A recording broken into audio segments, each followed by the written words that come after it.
Hi guys, Jojo Manzanita, and as I promised you in my last story time, that I have a really cringy story for you guys.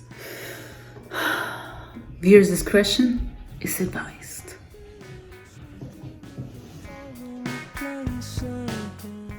Hey guys, it's Jojo Manzanita, and today I wanted to talk about a few things. Hey guys, it's Jojo Manzanita, and today I wanted to talk to you guys about a little story about the place that I lived in, which is where they burned my car. Some of you guys may have seen that video already. Someone burned my car, and it wasn't actually like the car lit on fire by itself. It was more like someone actually ignited it, and the fire marshal actually did prove that it was actually ignited, and it wasn't the fact that the car randomly just lit on fire. So this look like it. Hold on. I've recorded this video so many times, but I keep deleting it and redoing it because of the fact that I can't get the facts straight. I'm always all over the place. Hopefully I get it right this time. Basically, this last house, I don't know if you guys already saw that video, but my car was lit on fire. We had suspicions that it was one of our neighbors, and the reason is because she wasn't all there.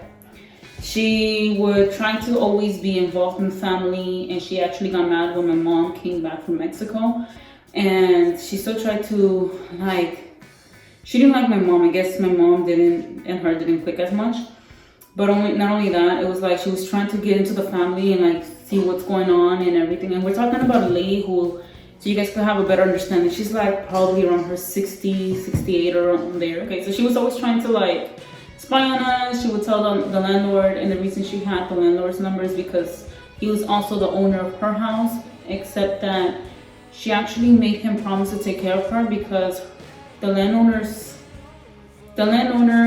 and the lady's son used to be best friends, and he actually passed away, and she made him take care of her after that, where they promised, saying that my son always said that he would take care of me if something happened to him. So obviously, I think it's BS, but that's how she got him to take care of her.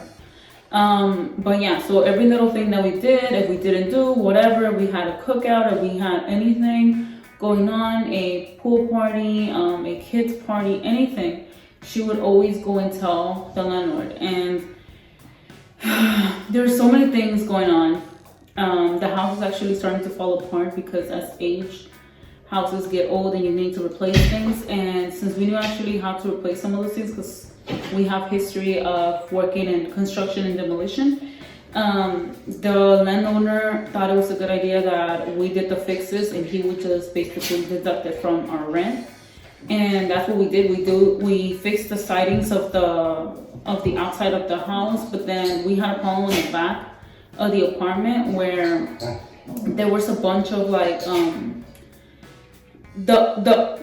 it had an installation AC. So the AC was very, very old, and it started leaking inside the wall. I don't know how it happened, but it has a little thing to leak on the outside, and it'll just hit the ground. But for some reason, it started leaking inside the wall.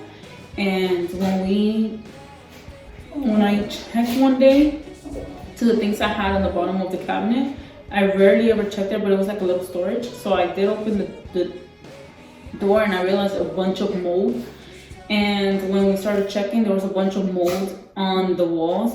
I think I have pictures of those, and I'm going to go ahead and post them.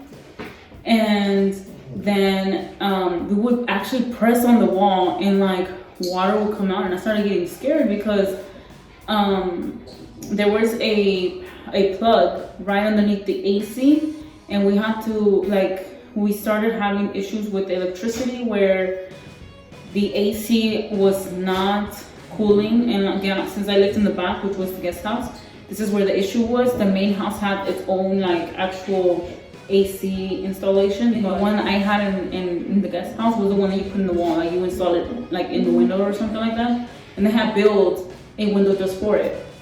So it started taking up more electricity than what it should, and then part of the guest house would be without power. So yeah, we started having issues with that.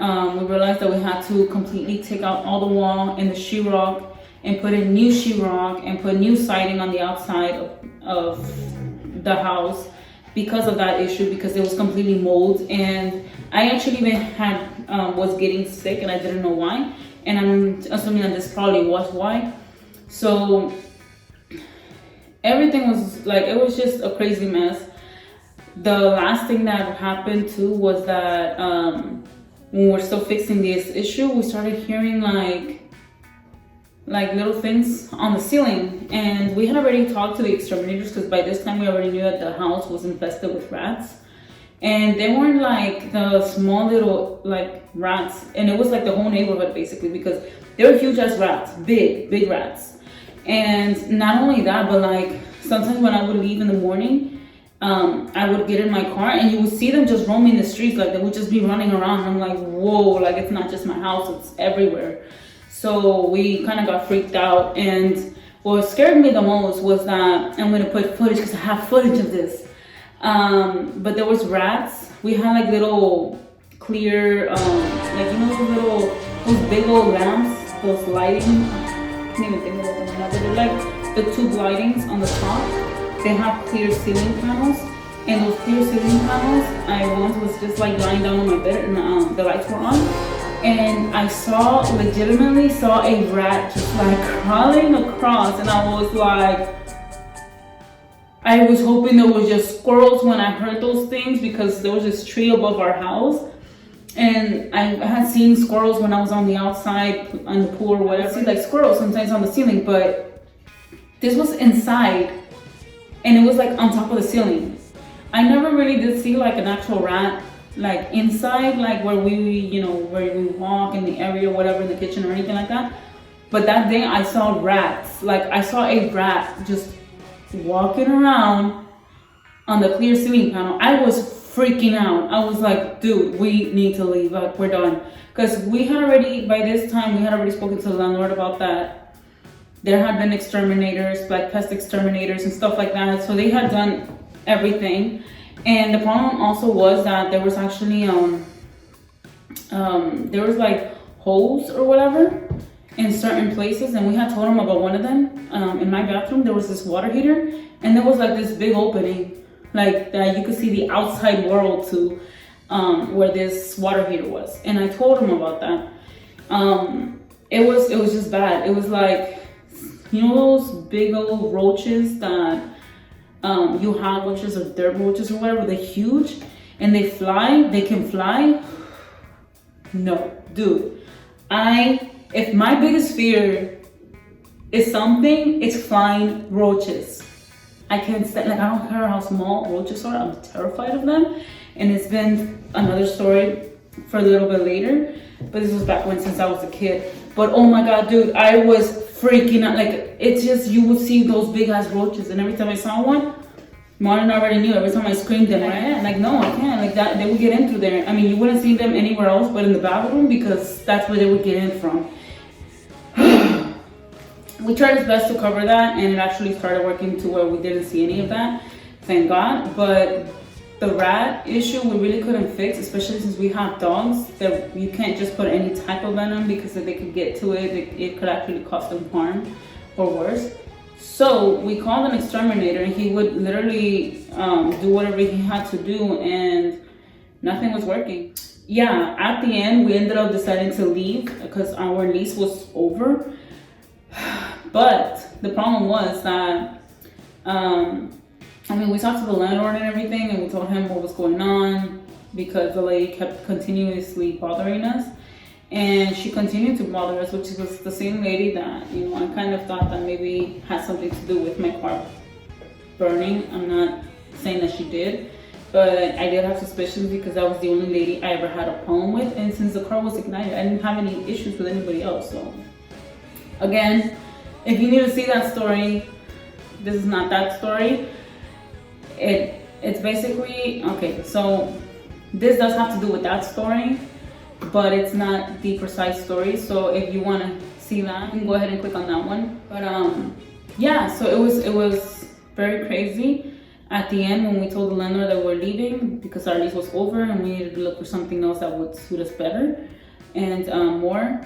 We moved into another like newer house, and it's a lot more energy efficient, so it actually helped us out there. So when we were in the middle of moving our furniture, we just had the last details. We had already switched the light to be transferred over here, but we thought that we were gonna have enough time to take out everything before the light shut off here, and we had light over there in the new house, or in this new house. But as soon as the lights got shut off, for some reason she lost light. Yeah, I don't know how that works out, but she lost light, which she lived right next door. She lost light, and she said she was having light issues and that the whole community was having light issues or something. And I'm like, nah, that's weird, because if you see, the front house has light, our neighbor has light. We don't have light because we just transferred the light, but you don't have light, whatever. We did want to go and investigate because we were getting really high light bills. I mean, it wasn't only because we were having like the main house and the guest house. We started getting like from $200-300 of electricity. It ranged all the way up to $1,500. That's a whole rent, like a whole rent. Like I understand the guest house, but the guest house wasn't even that big. It was like, it looked like an apartment probably. It was probably at most 800 square feet to 900 square feet. And the front house had about 2,000 square feet. But in the first few months, we were only paying $200 to $300 of electricity. And in the last 5 months that we lived there, we started seeing things range up. It was like from 1,000 to 1,500, 1,000, 1,500, 1,600. And it was like, dude, that has to be wrong. Then how the hell are we gonna be spending that much electricity? I mean, everyone works. We're not really at home. My parents are business people, and nobody's really there. I mean, sometimes the dogs are, and the only thing you see on is the AC. Like we'll go there at different times of the day, and that's it. Like we're never really there. So she complained, and the only reason she found out that we were leaving was because of, she came out of her house because her light got turned off, and so did ours at the same time. But we knew it was because they transferred our light. And then she saw the moving truck, and she was like, what's going on? We're moving? So she got mad, and she threatened my dad that she was gonna sue them because that he had to notify the landowner, and that you can't just up and leave like that, that's not right, and that they had to let her know. And then my dad was like, well, hold on. Our agreement wasn't to you, it was to the landowner, and you're not the landowner. And she's like, no, but he's my son. And he's like, correction, he's not your son. She mentally adopted him, or emotionally adopted him, and would tell everyone that was her son so that they could be scared of her, and that, oh yeah, he's one of the landlords, so he would say that. And the landlord himself told my brother that wasn't his mom, and he told him the story about why that he was just taking care of her because his son and him were best friends before he passed away. So the lady was very kind of like manipulative. So he took care of her, and that's fine, that's nice of him. She would get into our business, and she threatened us and everything. So we called the landlord and let him know, like, hey, she was here threatening us. And he's like, I don't know why, I'll talk to her though. But not to listen to her. And so that was the last time we talked to him. The landowner was very, very nice. We had like a few little things that we worked out either way. But he was actually a pretty nice man. But yeah, it was just a bad communication between us a lot of times because of the lady who was always being nosy. So we finally did move. We actually were happy that we got a new place, and everybody minds their own business over here, so it's great. Nobody tries to get into your business, which is nice. But yeah, that's our story, and I hope you guys like the story. And I'm watching you, so you better like, share, and subscribe, or at least like and subscribe, because I'm watching you. Okay, bye guys.